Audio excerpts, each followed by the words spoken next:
Welcome to the Money Mastermind Show. Let's talk money.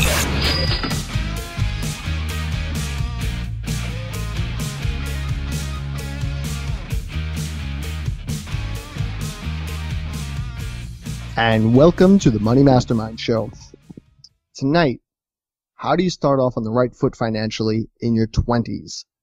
Joining us tonight is Martin Dasko of Studenomics.com, as well as being a professional wrestler. Hey, Martin, how's it going? Hey, guys, I'm doing amazing. Thanks for having me. How's everyone? Good. So,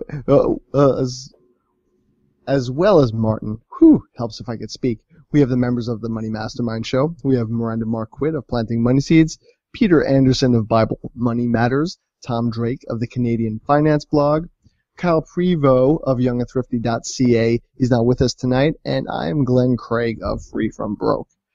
Before we start, if you're watching us live, if you go to our event page, there is a Q&A app. So if you want to know about what to do with your money in your 20s, drop us a question there and we'll get to it. So imagine you can go back to your younger self and make all the right money moves. Where would you be now? Would things be different? What if you're in your 20s now? What are you doing right now to make sure you're doing the right things financially? So that's what we're going to go over today. What are the money moves people should be making in their 20s? So where do we start? What do you think, Martin? Well, am I the only one in my 20s here? Yes, you are. Yes, I think so. We've all been. I'm not trying to brag about my youth. I'm just. Oh, it's not something to brag about. Oh, wow. Kyle's in his 20s, but he's not here. That's true. Well, that won't help. Well, the rest of us are old. It's sad. Let's get back on topic. Get on that. Come on. As our resident 20-something-year-old, what should people be doing? Where should they start? Well, I started out blogging about personal finance when I was 20. So I'm kind of weird because like I was a kid. Like I used to sell chocolates for a company, and I would sell them for $3 door to door, like those boxes of chocolate. And I would go to a company. Then I realized I could just go to the dollar store and buy chocolates. So I would go to the dollar store and buy chocolates, and then sell them door to door. Like walk around with a big box of chocolates and sell chocolates until I got in trouble, because I was coming home after my curfew because I was selling chocolates. So maybe after curfew, I mean, there's worse things you could be doing. So I stopped selling chocolates as I grew up, but I think so it depends. I'm a bit strange in that area, but I think it depends on your age. When you're 18, 19, 20, in your early 20s, I think the first and the most important thing you could possibly do is to increase your skills and what you know. Because a lot of my friends, they feel entitled to make more money, and they complain about their jobs and their salary. I think that's kind of stupid because you can't complain about your pay because that's what you accepted. Like you accepted that you're worth that. So I think the first thing you should always do is increase your skills. So for most people that's college, a formal education. But not everyone's going to go to college. So if college is number one is college. Number two, I would recommend taking as many courses as you possibly can. Like I remember when I was 20, I took a personal trainer course just to learn about working out, and that alone helped me like find a job as a personal trainer for a bit, and that alone got me into the gym scene. Another option to learn as much as you can is just from the people around you. So if you want to make more money, you have to learn more. So what better thing to do than just study friends in your life, study a mentor or an older brother, an older sibling, and see what they're doing. So once you figure out how to make more money, then you can move on to the next step, which is to go after the big wins. I think personally, I see too many of my friends and bloggers writing about worrying about cutting costs here and there. I'm personally more focused on learning as much as I can, increasing my income, and then tackling big goals. Like for example, I eat out every day. Like I know it's not good, but I love to eat out. But then I'll do I bought a condo, so I bought a rental property. I took a huge risk on that, and that paid off. So now I don't have to worry about eating out. But let me ask you, I don't think, like you said, you're a little different from what probably most 20-year-olds are. I also don't think most 20-year-olds are ready to buy a condo. So how did that work out for you that you were able to do that? I worked out very poorly at first. I mean, I bought it pre-construction. But what I'm saying is the more you learn, the better. So everything about the condo improved my chances of making more money. Because now I help friends like buy property and stuff. Because I bought it and I didn't know anything. I didn't know what I was doing or what was going on. So I learned how to find a location, how to screen tenants, how to find tenants, how to sign a rental agreement, how to present the property. That's something that you wouldn't even think about, and how to even put up a Kijiji ad. So in this whole process, I learned so much more than I expected to learn. So I mean, you're never going to be ready. Entrepreneurial skills that you were gaining that most people probably wouldn't be getting if they were either in school or sitting in a cubicle somewhere. Yeah, I'm sorry. I was just saying I love the idea of gaining knowledge and learning and getting with a mentor and all those types of things too. But I also think it's a big mistake that 20-year-olds or 20-somethings can make is to spend way too much money in doing those types of things, where they can make a huge mistake that's going to cost them a lot of money. For example, they could spend way too much money on their college education. 4 years of tuition and fees at a private college can cost you $130,000 to $150,000, or even close to $40,000 at a public university. Those are just the averages right now. And coming out of school, people are coming out of school with $30,000 to $50,000 worth of student loans. So, while it's a good idea to get that knowledge and the learning, can also handicap you if you're not careful and you're not going to the right place and you're not getting scholarships and all those types of things as well. Well, I think it too. Martin pointed out that not everybody does need to go to school. I think the important thing is finding that marketable skill and saying, where is that marketable skill that people are going to want to pay for? I think Martin made a really good point. He talked about how he's got all these friends who complain about their jobs, but not only did they accept what they were being offered, but at the same time, I mean, how many skills do they have? You have people saying, oh, I wish I made more money, or I want to make more money, but it's like, well, are you doing something that people want to pay you for? Exactly, and that's why I talked about learning. Right. Because the problem is, most of my friends, they assume that to learn you have to go to school, and that's actually the biggest issue right now. I noticed amongst people my age in their 20s is the idea of more education. I mean, I'm all for like an education. And when we finish high school at 7. We're breaking up a little bit, Martin. We were breaking up there a little bit. I think we kind of lost you there. Is it good now? Yes. Yes. Repeat. Yeah. So I was just trying to say that the biggest issue for a lot of my friends is the idea of education. Right. Well, I'm a huge supporter of going to school and studying. If you know what you want to study, go for it. But I think the biggest problem right now is hiding behind education. I see friends that are going back for their masters or like for further education, and they absolutely don't need to be doing that. They should be trying to get real experience and learning on the job and taking risks, trying out different jobs and taking chances as opposed to just hiding in a classroom. So, it sounds like a lot of people, anybody, I don't want to say anybody, but so many people have an undergraduate degree. That used to be the thing that differentiated you, but now that's like the benchmark. You have to have at least that, and you have everybody going back for masters and whatnot. But does that still even differentiate you? Whereas if you go out there and you have a story, you did something, you went out there and you built your own business or whatever, now you have something that maybe you learned some tangible skills that if you went to another job later on, if you wanted to, you could say, I did this for a year or two. Yeah, well, and I think the point about the practical knowledge, what was that study that we were looking at last year where they were talking about how all these employers were saying that the people were coming out of college totally unprepared to actually do real work in a real workplace. And so I think that, that's a good point. And another thing is, I guess if you're going to take risks with this stuff, I guess your 20s is great because you have time to recover, right? So I mean, I got married pretty young at 22, so taking risks like that probably, I got married at 22. I had a baby before I was 23. And so taking risks in my 20s probably wasn't practical, but with the marriage age on the rise, the age of, your first child on the rise, if you're single and you're in your 20s, you can take those risks. You have the ability to kind of try things out because you can recover and you're not going to be dragging your family down with you.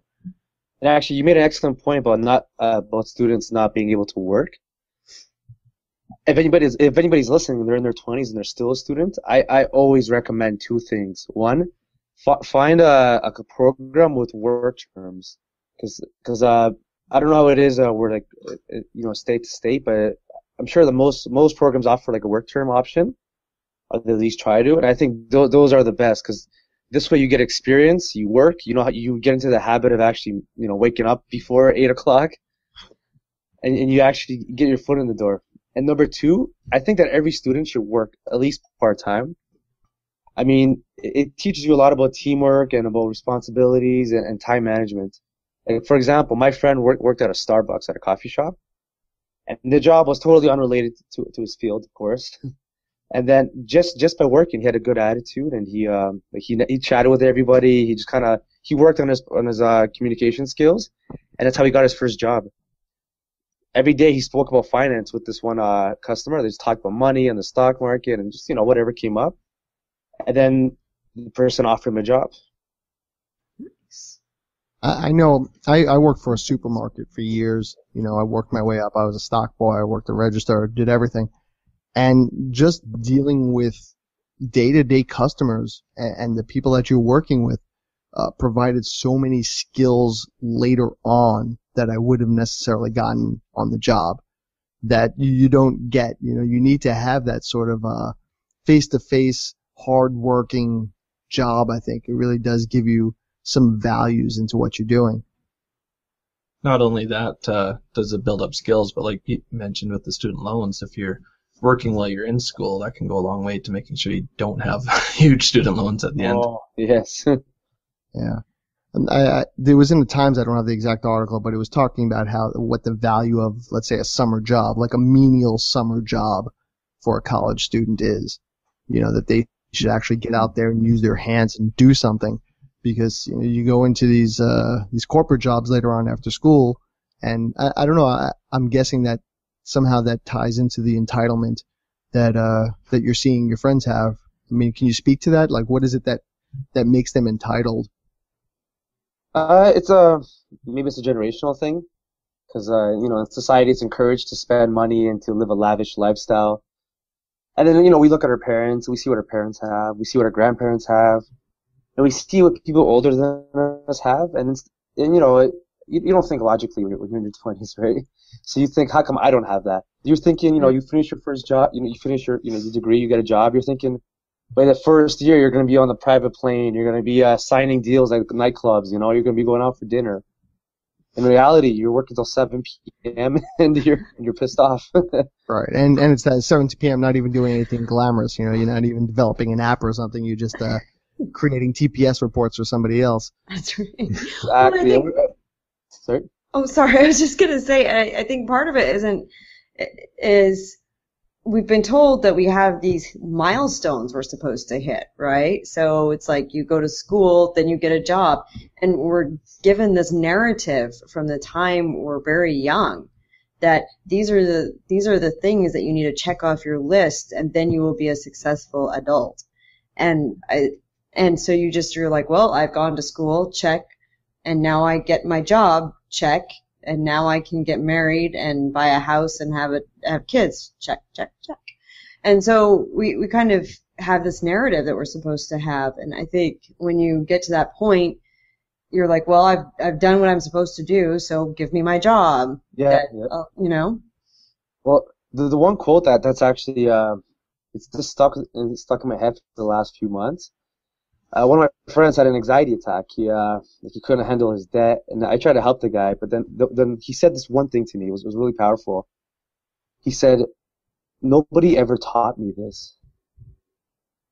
because he was told to go to school, get a job, but nobody told him that he had to pay off his credit cards. Nobody told him he had to pay his rent on time.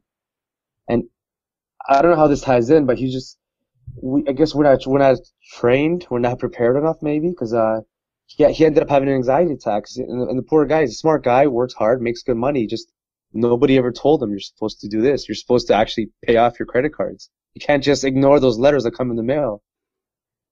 I hear what you're saying, and I don't disagree. These are skills that we really don't learn properly. Maybe if you're lucky, you have a high school or college that offers a course, but even then, you may not pay half as much attention as you're supposed to.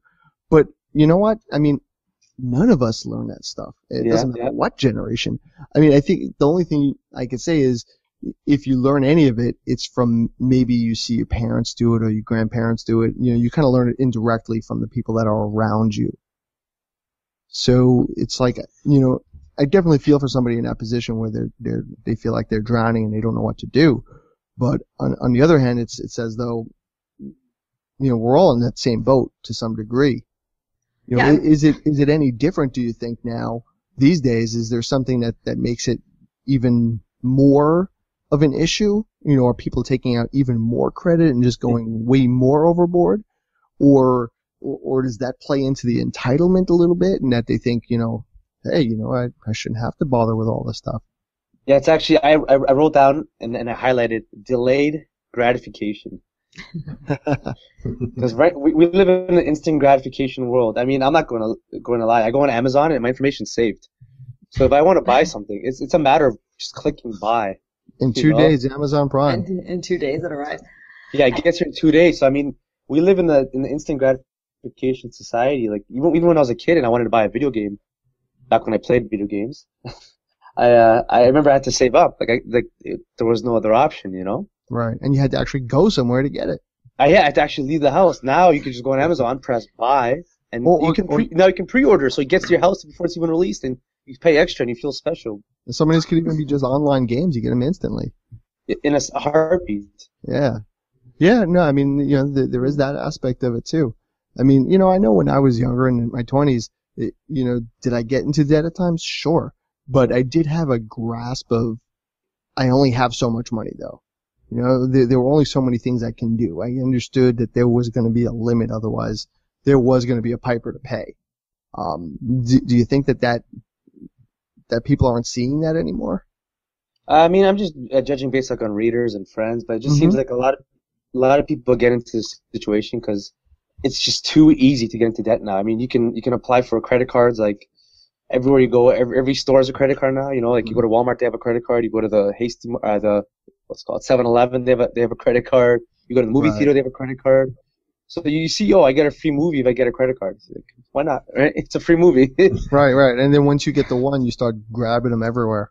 And then you connect it to your Amazon. You're like, okay, this new book's coming out. I need that book, right? It's gonna help me, And going back to my own experience, there were a couple of times when I spent maybe a lot of money, but for the most part, it was all those little things that just added up. I'm aging myself here, but I used to buy lots of CDs, and not the banking kind. But every time I borrow one, that's $10-$20, and those started to add up after a while, among other things.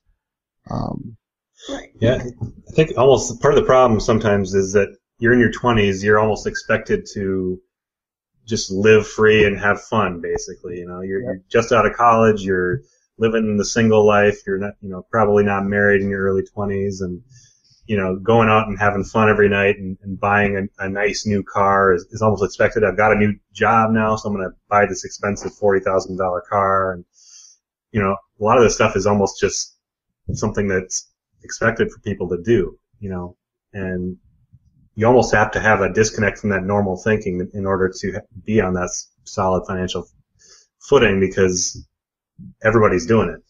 So you really do need to sit down and think, where do I want to be 10, 15, 20 years from now? And maybe I need to start thinking about some of these things now.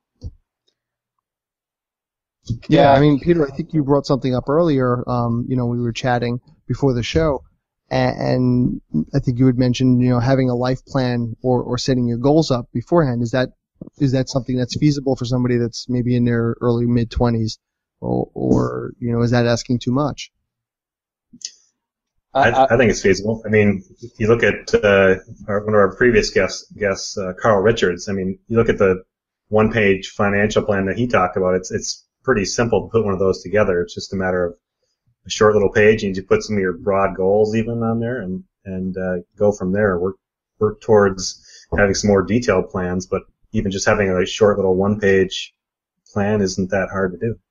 Well, I think it helps too, kind of what we've talked about in the past, is figuring out what are your values and priorities and what matters.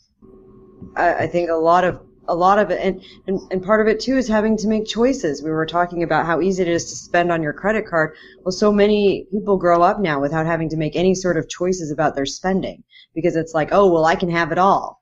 So they don't have to make these choices. So today I took my son to FAO Schwartz, and we were looking at some stuff, and he's looking at all these things, and he wants all this stuff, and I made him choose. I said, you can pick, you can have this. He said, you can have these things that add up to this much money, but you can't have it all, and you have to choose. And I think a lot of it is you get to this point and you've never had to choose. So I think being able to say, well, okay, what really matters? He had to sit down and think about it for a minute. Well, what matters to me? What's my priority? What's going to be the most important toy for me to have right now? What am I going to get the most value from? And I think those are questions you can ask when you're in your 20s that a lot of people aren't asking. And I know for a kid, having that choice, you really do put a lot of thought into economic terms there. You start thinking about opportunity cost and how much utility am I going to get out of this. You don't know the terms for it, but you're thinking, all right, what am I going to do? Like, is this something I'm going to play with like the next month, or is this something I just want a couple of days? And that's thought that we as adults don't always put into our purchases. So besides, so we talked about goals. What about investing? Is that something that somebody in their early, mid-20s, late 20s, how much thought should they put into that? I actually, in my book, which you guys forgot to ask about, it's right here. Next round's on me. That's what we ask at the end of the show. Oh, well, I was just going through it, and I... Is that one of those things that we can get on Amazon in 2 days? Hold it up there again. There we go. All right.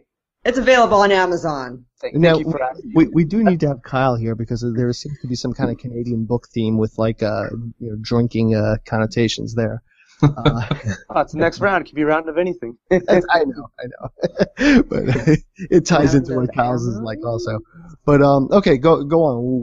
What were you saying that you had in your book? The one thing I stress is like a wealth plan, because hope is not a game plan. The biggest, one of the biggest issues for most of my friends and just people I talk to is just they just hope. It's like, oh, I want to lose weight, and I say, oh, what's your plan? Whatever. And hope is never ever a game plan. The same thing applies to money. If you want to save, let's say you want to save. My friend wanted to save money. He wanted to save 20 grand. He actually ended up doing it, but at first he had no game plan. I said, how can you save 20 grand if you don't even know how much you make right now? If you don't even know how much you're spending. So the one thing I always stress is a wealth plan. And there's 3 components to a wealth building plan. And the trick is you take 5 years. You work in a maybe 2-year increment or 3-year increment. And the first thing you have to think about is wealth creation. Like, how will you even make money? That's why I mentioned earlier to increase your skills so you can make more money. The biggest issue to any wealth plan is to have money coming in. Because without money coming in, you can't pay off debt, you can't pay off your student loans, and you can't save. So if you have no money coming in and you just read personal finance blogs all day, I mean, that's not going to get you anywhere. It'll help us, though. Oh, yeah, I appreciate it. And buy my book. And then, so you have to create income. So are you going to use your degree? Are you going to increase your skills? Are you going to start a business? Like, what are you going to do? The second thing I always talk about is a translation. How do you take wealth translation? How do you take your income and what do you do with it? So let's say if you're not making any money, then you can start off by investing in yourself. That's what I always tell readers. Even if you barely get by, you can always invest in yourself. You can take somebody out for coffee for $20. You can buy a book. You can take a course. You can go to a conference. You can always invest in yourself. But once you start making better money, then you can worry about investing in a business. You can invest in a real estate. You can invest in the stock market. And then the third part is the investment component, and how do you grow? Like, how do you grow these assets? So, I mean, you have your money coming in. 2, you figure out what to do with your money. And then 3, how will your wealth grow? For me, it was through real estate and through business. To invest a lot of money into myself and into my blogging business. For others, it could be the stock market. It could be picking up a trade. It could be just getting better in your field. Let's say if you're a nurse, you want to become a nursing manager, you can get your master's. So that's how I would go about it. So for you, investing isn't necessarily just something that's the stock market or bonds or anything like that. It could be all encompassing. It could be real estate. It could be just in your own skills. It could be in networking. But really just go out and do something with it while you have the time. Well, we all have a friend that made money, huge money, through a unique way, you know. Some people will start a blog and the blog takes off. Some people will buy a bunch of properties. And you always hear about the guy that invested in the stock and overnight, you know, it exploded and those are the lucky instances. Yeah, those are always the outliers. The truth of the matter is you got to go in and put some work in. And part of that work is just doing something and I think making mistakes. And if you're not making any money, go get a job, you know. If your job doesn't pay enough, get paid more. Like, it's kind of simple, but it's not. Like, you know, if you can't move up, get a part-time job or start freelancing, you know. Mm-hmm. But go out there and be active and do something. Actually, do you mind if I share a quick quote? Only if it's quick. Of course. Go for it. I invested in myself. I bought this book, The Millionaire Fastlane. Have you guys read it? I love that book. Yes. Amazing. Love that book. MJ DeMarco, he says, your time is precious. Don't waste it on video games and TV. And don't trade it away for pennies, waiting in line for 4 hours on Black Friday so you can buy TV for $30 cheaper. Don't value your time at zero. Your time is finite and always decreasing. Treat it as such. Yeah, that was one of my favorite things from the book too. I really, really enjoyed that book. And that for those who might not be familiar with the book, he basically discusses how to build a real business that will drive money for you, basically. And you know, I'm looking up because I have it up here. Do you? I have it on my phone. I have it in a box somewhere, but it is a lot of good advice in that book. A simple investment like that, $10, $20, and like my mind was blown. I couldn't put it down. I read it twice already. Mm-hmm. Yeah. You know, that is really something good to think about too. You know, in your 20s, that you probably are going to have more free time in your 20s than you may in some other times in your life. So it is a good time to think about trying to create some side incomes, some main incomes, like you were talking about as well, and even taking some risks that you might not take later on in life when you have more people depending on you, you know, kids or whatever. So creating places that you can have income coming in your life, whether it's a main income, a side income, or creating a business or whatever, in your 20s is really a good ideal time to start thinking about those things. And if you're spending all your time going out drinking with your friends and playing video games and all those kinds of things, again, you're not going to get that time back. Exactly. You can't be mad about the results you didn't get with the work you didn't do. But people are all the time. That's the toughest thing about writing about personal finance, is dealing with these kind of emails. And I mean, there's no one size fits all answer. Like, I have a friend, Marion, he works just to buy properties. That's all he does. Just works and buys properties. And I don't like that stress. Like, I don't know, he has like 5 properties. He just doesn't mind the stress. I have another different personality to it, and their own risk profiles and what they're willing to do. My friend Vince just started his own business and just works all day, every day. Like, doesn't see anybody. He's just happy, invests every dollar into his business, and that's his wealth plan. It's not for me. I mean, but he loves it. And I guess that's important too. What's the balance there? If you are putting the work in, you got to make sure you're living your life too, right? Because you don't get those 20s back. No.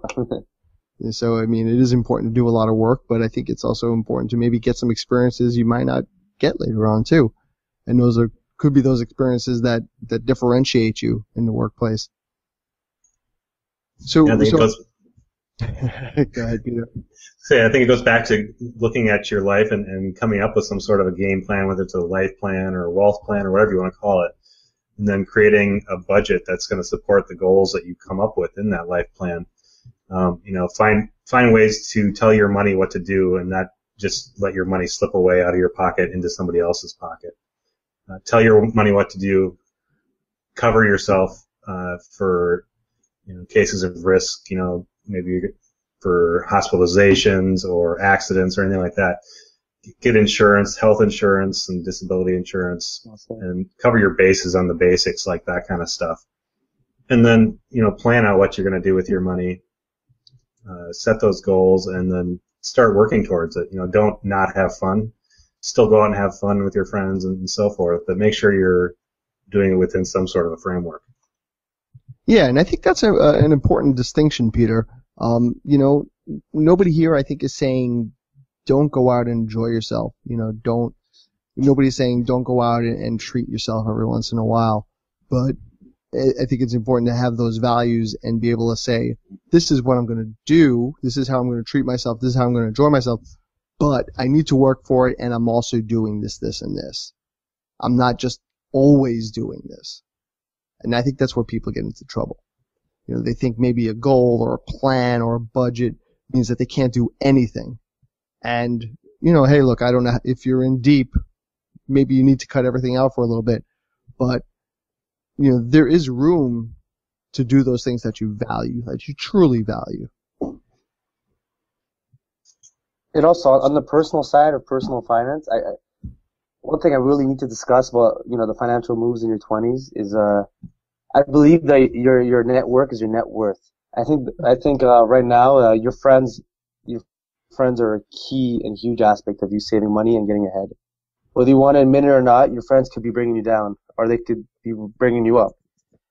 And I mean, that's the. I was talking to a buddy yesterday, and he was just kind of.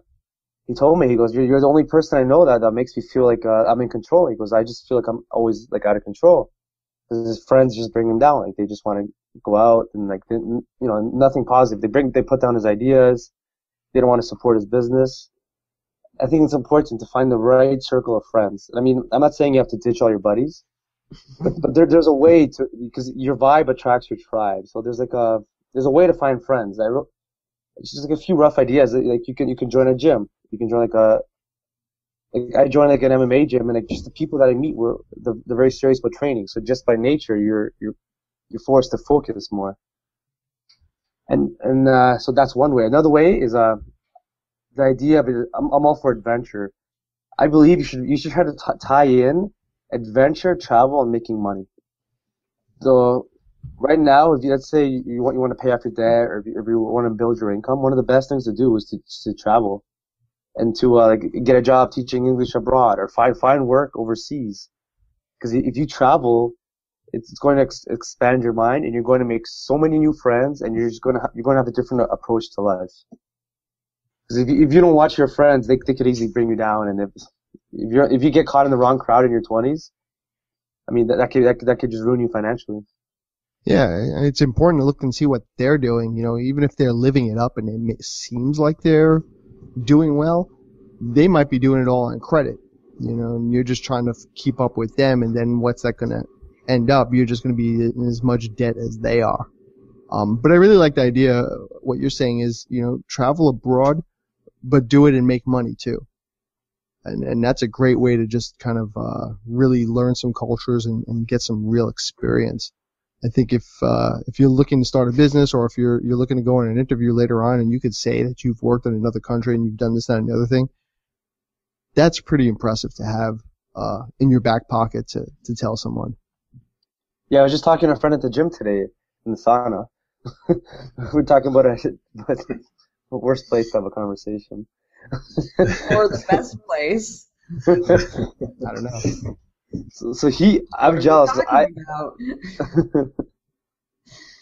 I was jealous because I don't like to go away for a long time. He went away for 8 years. Wow. Like, I could never do that. But in those 8 years, he worked in so many different countries. So, like, he told me his friends here were on the wrong path, and he wanted to get away from it. So instead of getting caught up in the wrong crowd and, getting into trouble, he started teaching English in different countries. He lived in, like, Australia, Germany, and the United Kingdom, and a few other places. And, like, he wasn't blowing money. He was making money. He was making money and traveling. I think that's so amazing. And what a great education you get doing that without actually spending money on an education. The real education comes from, like, having to meet new people, having to learn a language, having to figure out how to do your laundry or how to take the bus, Right. Take the bus in a foreign country in another language with another money system. Exactly. That's a lot. And some people, look, I think we all know somebody that just, like, never leaves their hometown, because for whatever reason, maybe it's out of their comfort zone. So look at how much character that probably builds to be able to travel the world like that. So what else? What else do we need to know if you're in your 20s? I mean, I think we talked a bit about investing. Career. I mean, is career something that we should be overly concerned with? Getting into a job and working our way up the corporate ladder, or, how much focus do we put into there? Is that also a time for us that we could actually make some mistakes and get our feet wet? Well, I think the beauty of being in your 20s, as I mentioned with the wealth building plan and just kind of increasing your skills, it all ties into your career too. Because if you're not happy with your job right now, you can always leave. You can always change it. So if you're happy with your job right now, that's cool. But can you make more money? Can you take more courses? Can you move up? Or two, can you just totally leave and do something else? I think the key is to take action, because it's easy to complain about your job, but it takes real guts to actually do something about it. So yes, career is a big thing in your 20s, because that's where you spend 40 hours a week. That's where you spend all your time. So if you're not happy, you need to make changes like ASAP. Yeah, I think a lot of people, I remember getting my first real corporate job, and it was pretty much a young staff at the time, and we treated it kind of like a party zone. Mm-hmm. Not that we didn't do our jobs, but we went out a lot. We didn't take it as seriously as we needed to. And it wasn't until I started to really take the job more seriously that I was actually able to move ahead. Once you start going, well, what do I need to get my head around this? How do I improve? Who are the people that can mentor me? And then things start to change really quick. And, that's what you need to do to really do something. Exactly. So is that it? Have we discussed all of our 20s? Are we good? I was just going to say, maybe we should talk about some of the things that you should absolutely not do in your 20s. Go for it. So, like, how much partying is the right amount of partying? I feel like maybe Martin's a good guy that can answer this for us. Like, what? Because everyone knows it's ridiculous to say don't party at all, just climb that corporate ladder. On the other hand, like, doing drugs of various forms, powders and leaves and whatever else, that's not going to get you very far either. So, like, where's the middle ground sort of on the party scene? What's a good 20s bounce? All right, I'll say this. I'm anti-drug. I don't like drugs, but I enjoy a glass of vodka or a glass of wine. Shot of vodka, not a glass of vodka. A bottle. A venti, maybe? A venti. I think the biggest problem with partying is that they need to escape. Like, I like to go out, but I don't mind going out sober. Like, I can go out sober. Like, I can go tonight. I don't need to. The biggest problem is the whole idea of escaping. That's one thing I try to steer people away from, because I have friends that just wait till Friday, then they get so hammered. I'm like, man, you can't even walk. Like, relax. Like, you're out of control. Like, just like take it easy. It's like you spend all that time trying to escape, and then you have to spend the same amount of time recovering. Yeah. And then next thing you know, you're sitting at your cube again. The trick is to find the right kind of partying. Like, for me, the right kind of partying is I go out sober a lot. I prefer that. But it's the plan, like the plan parties, you know, like I'll just plan in advance. Like my cousin has a birthday in 2 weeks, so we're gonna have lots of drinks and we're gonna have karaoke. We're gonna have a dance off probably. I don't think I've seen you do a dance off. Oh, because I can't dance. That's why it's a private party. I want to see the dance off that you speak of. There's no right or wrong about it. I think that you should first get away from the whole idea of escaping. And second of all, I kind of think that everything's a party. I know it sounds corny, but I'm always having fun, you know? Like right now I'm having fun. This isn't a party, but I'm having fun. I think too many of us think that to have a party, you have to go to a VIP booth and pop Molly and like do drugs. You don't have to do that. It's okay to have fun without drinking. It's okay to have fun, you know, just doing normal things. And Right. three, I think the best kind of parties are the ones that you plan for, like in a sense, like a trip. Like for me, when I was in college, I realized that I could stay in, save money, and work more, but then I can just go on trips. So for me, I used to go on so many trips. I still do, and my friends would get jealous. They say, how do you do it? And I just save $20 a week, and I would travel a lot. I think those are the best kind of parties because you know, there's nothing like going to Cancun, right? Yeah, I think I like what you were saying, Martin, as far as, you know, people drink too much because they're trying to escape, or that maybe it's masking underlying unhappiness or something in their life. And that can be also a reason for overspending. You know, they're maybe overspending in other areas because they're not happy for whatever reason. And for a lot of those people, you know, it may just be they need to look a little deeper and think about why they're so unhappy, and maybe try to, in some cases, go to counseling or something. But, you know, try to think about why you're spending money or why you're going out and getting hammered and why you're doing the things you're doing, and maybe try to work on some of those things in your life and do some self-improvement. Yeah, same here. I really like that you brought that up, Martin. How you know, what's your motivation for doing all this? You do it too much, and it's just this hollow thing that you do, and it's almost as robotic as maybe your day job is. You know, go out and instead of trying to hit the bars every Friday and Saturday, go out and have a real experience and go do something that you really remember. So what else? Maybe we could just talk briefly on things that maybe we wished we had done from those of us that are moving on, maybe at the end of our 20s, or have maybe just well beyond that. like The twilight like of our myself, lives. I'm just past my 20s, you know. So I can remember, you know, and think about things that I wish I had done. So let's bring up some of those types of things. Like I wish I didn't invest in Betamax. Maybe that would have. Didn't see that downturn coming, huh? No.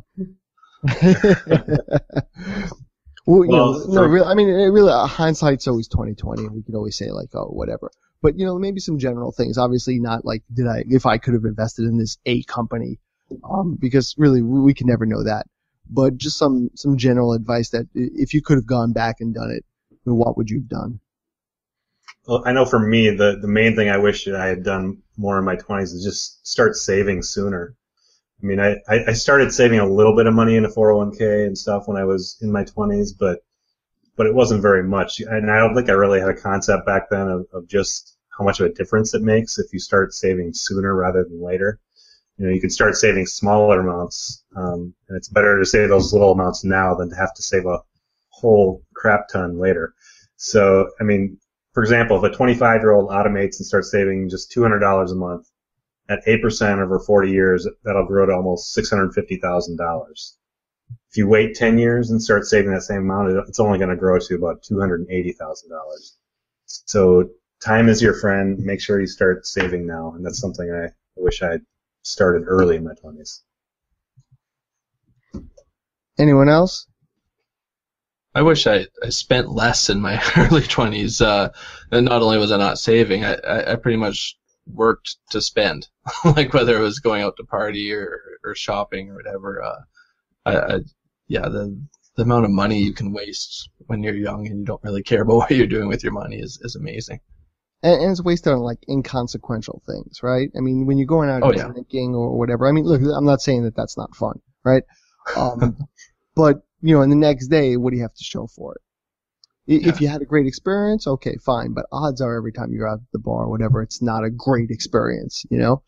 And I know, like, for me, yeah, I wish I'd maybe, not that I spent less, but that I took more chances and maybe traveled more and just took more chances with my career and, you know, really just, if I was a little more daring when I had the time to do it.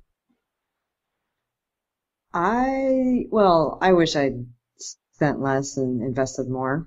Because I ended up, you know, with lots of debt and student loan debt I didn't need, because when you have a full tuition scholarship, why are you taking student loans out?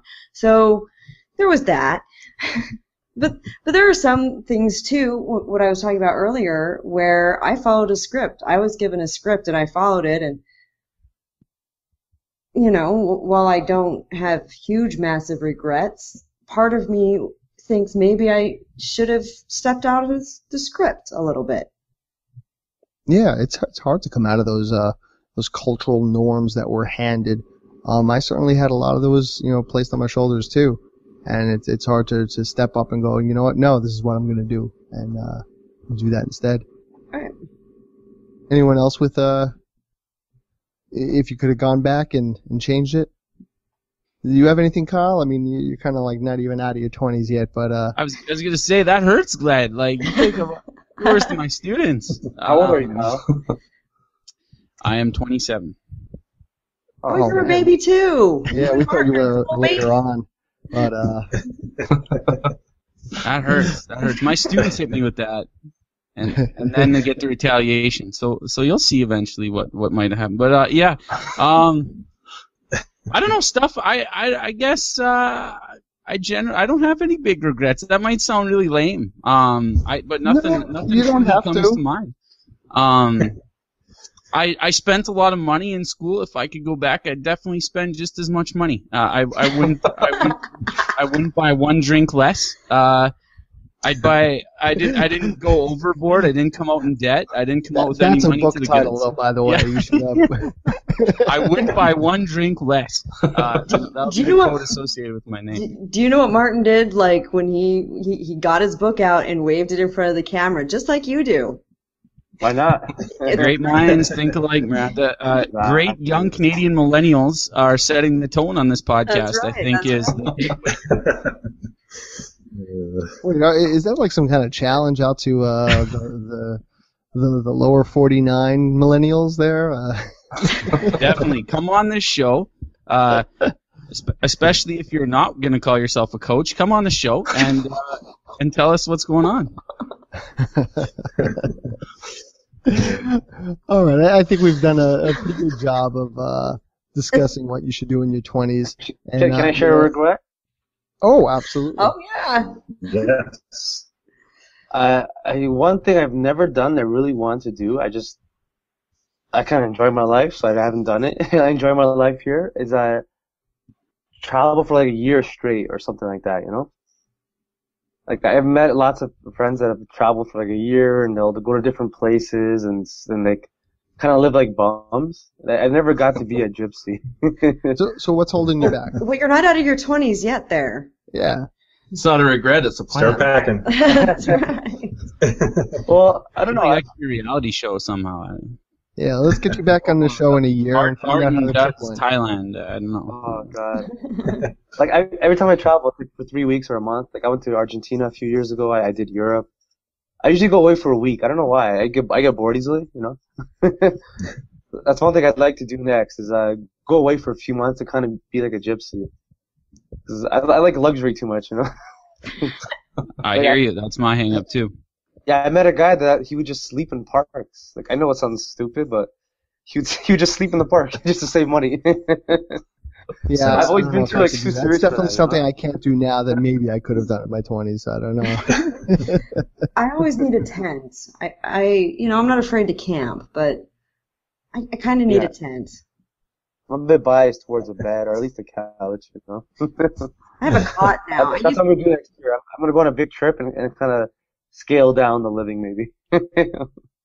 Hey, we've had other guests that talk about traveling the world and living it up while they're out there because the cost of living is so low. Oh, I thought you were going to talk about dropping acid and wandering in the desert. Well, you know, what one person's trip is another person's living it up, maybe. I don't know, but Another person's Tuesday night. Whatever. That's right. not that we suggest you do that, because that's that's some Tuesday night. You bring lots of water because it's the desert. I love it. No. I think I'm referring more to Paula Pant, who said she had lived abroad for a year and made it sound like she was really having a great time doing it. So it depends on what you're doing. What you're willing to call a good lifestyle. But I think we're starting to digress a little bit, which is always a good sign for us to start to wrap things up. So we're going to go around and maybe just talk about a final word on what you should be doing in your 20s. Tom, start us out. Pete touched on it earlier, but just the power of compounding. If you can invest like 10 years earlier at the beginning of your 20s, it's just so much better. Like if you invest at 25 instead of 35 and keep going until you're 65 for the same payment, you can double your money. So it's that extra 10 years is a huge thing to take advantage of instead of like my big CD collection and VHS tapes and such. Yeah, I kind of in the same boat there. Peter, how about you? All right. Well, my suggestion for the 20-year-olds starting out is to sit down and create some sort of a realistic game plan. Think about what you want to do for immediate goals, short-term goals, and long-term goals, and then create a budget that's going to support your goals and help you to do what you want to do. It's going to be different for everybody probably, but just cover your bases when it comes to risk. Make sure you have some emergency funds saved, some insurance, and then just make sure you pay off your debt as fast as possible. Open a savings account, start saving, and start a retirement account and start saving as soon as you can. Miranda, what's your final word? I think it goes back to we have talked about in the past about why you're doing something. Take a look at why you're doing something. Why are you going to college? Why are you working this job? Why are you doing these things? And figure out, are you doing them because somebody else tells you you're supposed to? Or are you doing it because you want to? And sort of figure that out. Whether you're spending money or saving, you need to figure out why. Kyle, what's your final word? My final word is just surround yourself with good people. For example, find 4 people much smarter than yourself and start a podcast with them. Do that in your 20s. And maybe I was going to do that. You sort of, there's the saying, you become the sum or the product of the people you surround yourself with, and it's pretty common sense. Decide who you truly want in your life for the long haul, because the others are just going to subtract or divide, and then they're going to leave anyway. So. And Martin, your final word on what you should do in your 20s. Perfect. My favorite quote on this is, life is like playing a violin solo in public and learning the instrument as one goes on. I mean, you're not going to have all the answers. Nobody does. Take lots of risks. Have lots of fun. Don't miss any parties. Travel if you can. Start a business. Work different jobs. Just explore, because when you settle down and when you have a family, when you get older and you get weaker, you won't be able to do this stuff. So just do it now and plan for your future as you do so. Sounds good. So Martin, there are a few people out there that might not know about Studionomics or your book. Enlighten them. Where can people find out more about you and what you're all about? Well, not only do I enlighten, I also entertain. So the book is called Next Round's on Me. It's all about reaching financial freedom in your 20s without missing a party. You can get it on Amazon. You can get it for your Kindle. You can get it the real book if you're still into that kind of stuff. It's only a couple bucks. It's on Amazon, and I mean, it's not just what I've done. It's what readers have done. It's what I've read about. It's what I've stolen from the bloggers in this chat. It's just a collection of experiences, and it's all about saving money so you can plan ahead and enjoy your life.